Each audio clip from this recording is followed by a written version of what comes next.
সহস্র বর্ষ ও মহাবিচারের বর্ণনা। পরে আমি স্বর্গ হইতে এক দূতকে নামিয়া আসিতে দেখিলাম। তাহার হস্তে অগাধ লোকের চাবি এবং বড় এক শৃঙ্খল ছিল। তিনি সেই নাগকে ধরিলেন। এই সেই পুরাতন সর্প, এ দিয়াবল অর্থাৎ অপবাদক এবং শয়তান অর্থাৎ বিপক্ষ। তিনি তাহাকে সহস্র বৎসর বদ্ধ রাখিলেন, আর তাহাকে অগাধ লোকের মধ্যে ফেলিয়া দিয়া সেই স্থানের মুখ বন্ধ করিয়া মুদ্রাঙ্কিত করিলেন, যেন ওই সহস্র বৎসর সম্পূর্ণ না হইলে সে জাতিবৃন্দকে আর ভ্রান্ত করিতে না পারে। তৎপরে অল্পকালের নিমিত্ত তাহাকে মুক্ত হইতে হইবে। পরে আমি কয়েকটি সিংহাসন দেখিলাম, সেইগুলির উপরে কেহ কেহ বসিলেন। তাহাদিগকে বিচার করিবার ভার দত্ত হইল। আর যিশুর সাক্ষ্য ও ঈশ্বরের বাক্যের নিমিত্ত যাহারা কুঠার দ্বারা হত হইয়াছিল এবং যাহারা সেই পশুকে ও তাহার প্রতিমাকে ভজনা করে নাই, আর আপন আপন ললাটে ও হস্তে তাহার ছাপ ধারণ করে নাই, তাহাদের প্রাণও দেখিলাম। তাহারা জীবিত হইয়া সহস্র বৎসর খ্রিস্টের সহিত রাজত্ব করিল। যে পর্যন্ত সেই সহস্র বৎসর সমাপ্ত না হইল, সেই পর্যন্ত অবশিষ্ট মৃতেরা জীবিত হইল না।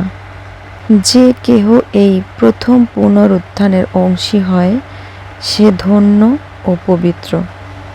তাহাদের উপরে দ্বিতীয় মৃত্যুর কোনো কর্তৃত্ব নাই, কিন্তু তাহারা ঈশ্বরের ও খ্রিস্টের যাজক হইবে এবং সেই সহস্র বৎসর তাহার সঙ্গে রাজত্ব করিবে। সেই সহস্র বৎসর সমাপ্ত হইলে শয়তানকে তাহার কারাগার হইতে মুক্ত করা যাইবে। তাহাতে সে পৃথিবীর চারিকোণে স্থিত জাতিগণকে, গোগ ও মাগোগকে ভ্রান্ত করিয়া যুদ্ধে একত্র করিবার জন্য বাহির হইবে।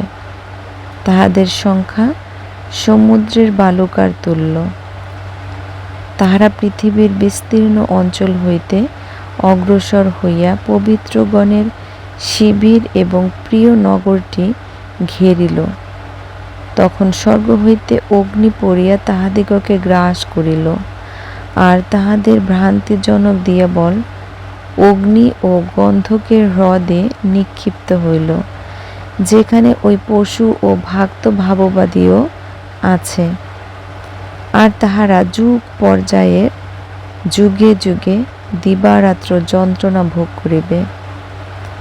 পরে আমি এক বৃহৎ শ্বেত বর্ণ সিংহাসন ও যিনি তাহার উপরে বসিয়া আছেন তাহাকে দেখিতে পাইলাম। তাহার সম্মুখ হইতে পৃথিবী ও আকাশ পলায়ন করিল, তাহাদের নিমিত্ত আর স্থান পাওয়া গেল না। আর আমি দেখিলাম ক্ষুদ্র ও মহান সমস্ত মৃতলোক সেই সিংহাসনের সম্মুখে দাঁড়াইয়া আছে। পরে কয়েকখানি পুস্তক খোলা হইল, আর একখানি পুস্তক অর্থাৎ জীবন পুস্তক খোলা হইল, এবং মৃতেরা পুস্তকসমূহে লিখিত প্রমাণে আপন আপন কার্যানুসারে বিচারিত হইল। আর সমুদ্র তাহার মধ্যবর্তী মৃতগণকে ফিরাইয়া দিল, এবং মৃত্যু ও পাতাল আপনাদের মধ্যবর্তী মৃতগণকে সমর্পণ করিল, এবং তাহারা প্রত্যেকে আপন আপন কার্যানুসারে বিচারিত হইল। পরে মৃত্যু ও পাতাল অগ্নিহ্রদে নিক্ষিপ্ত হইল। তাহাই অর্থাৎ সেই অগ্নিহ্রদ দ্বিতীয় মৃত্যু। আর জীবন পুস্তকে যে কাহারও নাম লিখিত পাওয়া গেল না, সে অগ্নিহ্রদে নিক্ষিপ্ত হইল। আমেন। প্রভুর বাক্যের জয় হোক। সকলকে অসংখ্য ধন্যবাদ জানাই।